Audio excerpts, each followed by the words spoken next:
Hello everyone, I'm Ben.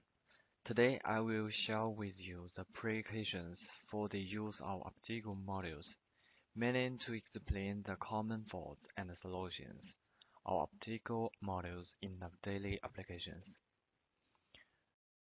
Okay, first, let's make an introduction to light module. Under the influence of the rapid development of the current network, optical modules are constantly updated and iterated. At present, there are various optical modules on the market, different packaging types, different transmission bandwidths, and transmission distances can satisfy users in different scenarios. For switches and routers, the optical module is a small thing. It is relatively simple to use.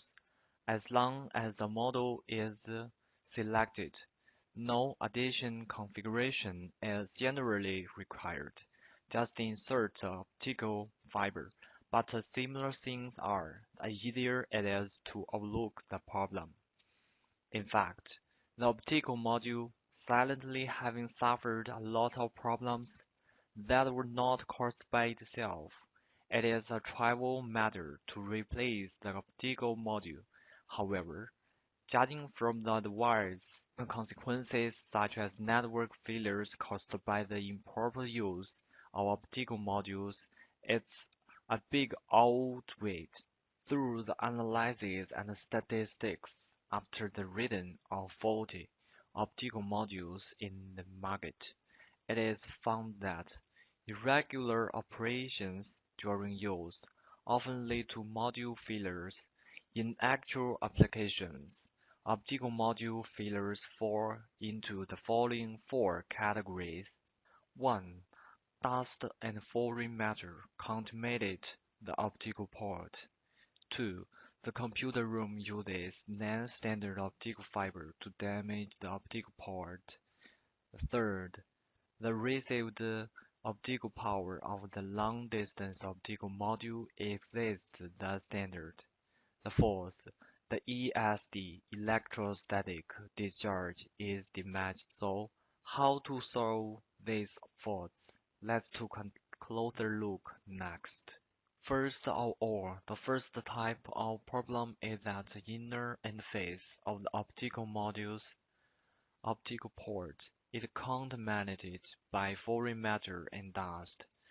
Fine dust may cause intermittent errors or even interruption of the optical fiber connection. Therefore, check each optical fiber, each optical module, and its interface before connecting.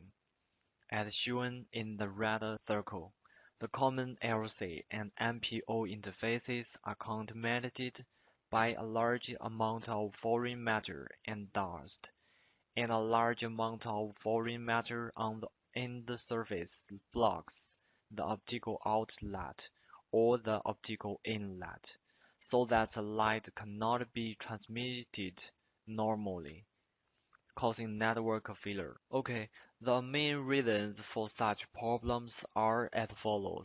1.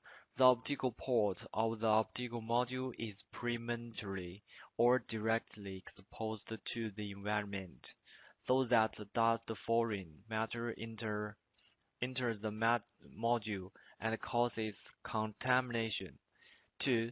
The interface of the optical fiber connector used is not protected, and it has been contaminated before inserting the optical module, which will cause secondary pollution of the optical port of the optical module after insertion. How can we avoid such problems during the use of optical modules?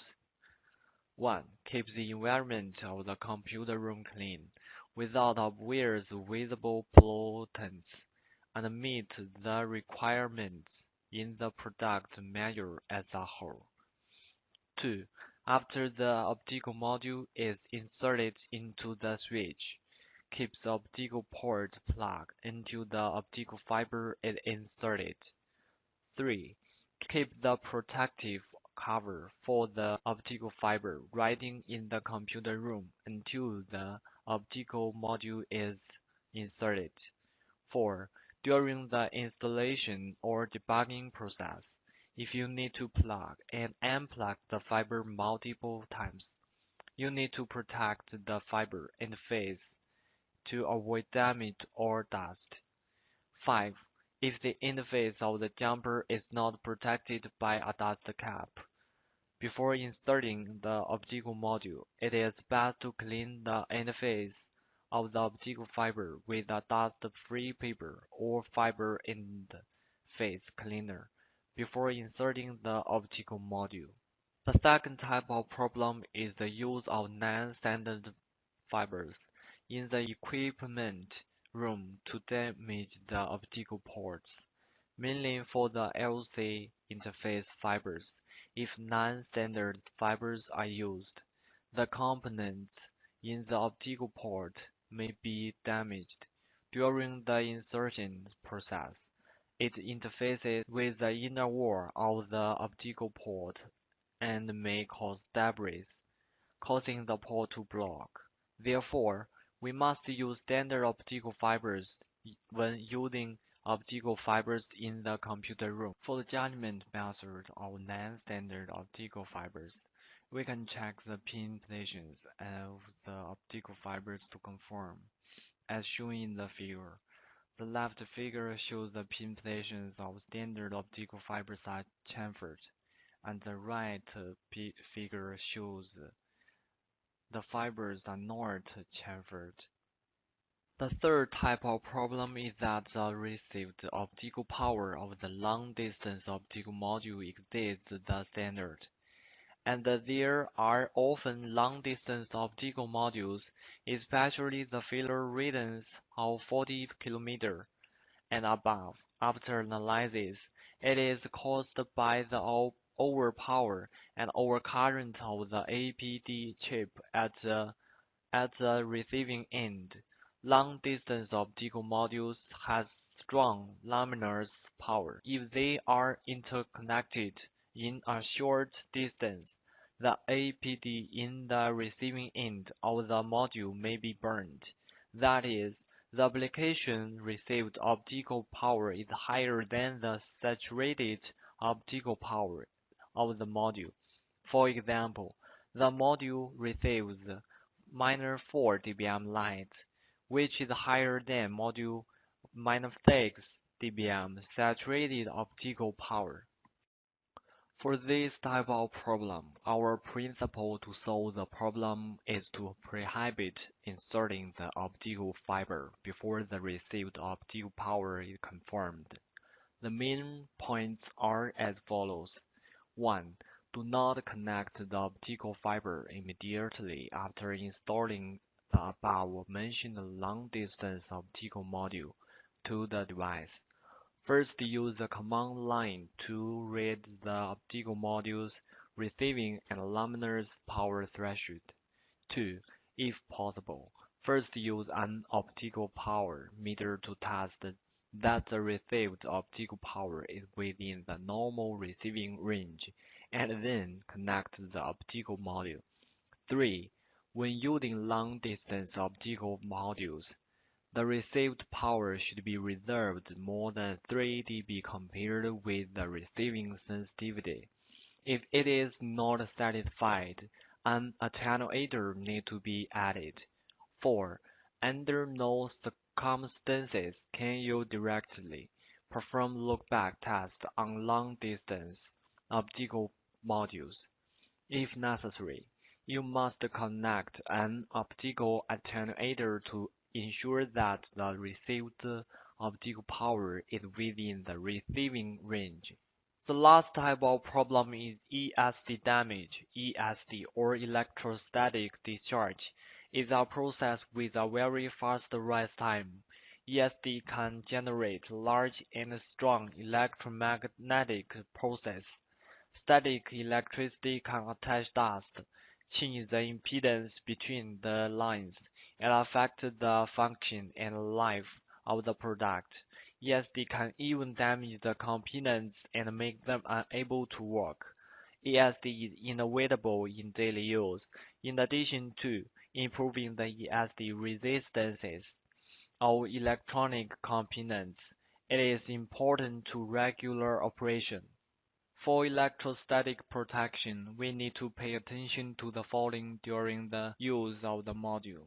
1. The related equipment used shall be grounded at a common ground point connected in parallel to ensure the shortest ground path and the smallest ground loop. It cannot be grounded in series, and the design method of connecting ground loops with external cables should be avoided. 2. Keep the environment within the humidity range of 30 to 75% RH and avoid too dry indoors. 3. Do electrostatic protection work. When operating the optical module, such as bring an electrostatic ring or put your hands in contact with the chassis in advance to release static electricity. When touching the optical module housing, do not touch the optical module pins or guide figures. 4. When transporting optical modules, it is recommended to use anti-static packaging and anti-static turnover boxes. Well, the common faults and solutions of optical modules are now explained. Do you all understand? Finally, let's recap today's key content. 1. Before using the optical module and optical fiber, be sure to keep the optical port plug and protective cover until the optical module is inserted into the optical fiber. 2. Avoid using non-standard optical fibers in the construction of the computer room. 3. Under no circumstances can you directly perform look-back tests on long-distance optical modules. 2. Avoid short-distance interconnection of long-distance optical modules. If interconnection, optical attenuator must be connected. 4. Equipment in the machine room should be properly grounded, and electrostatic protection should be done during operation to avoid the influence of static electricity on modules and equipment. Well, I hope you can have a deeper understanding of the use of optical modules through this course. If you want to learn more, please follow the official website of H3C. Thank you. Thank you for your listening.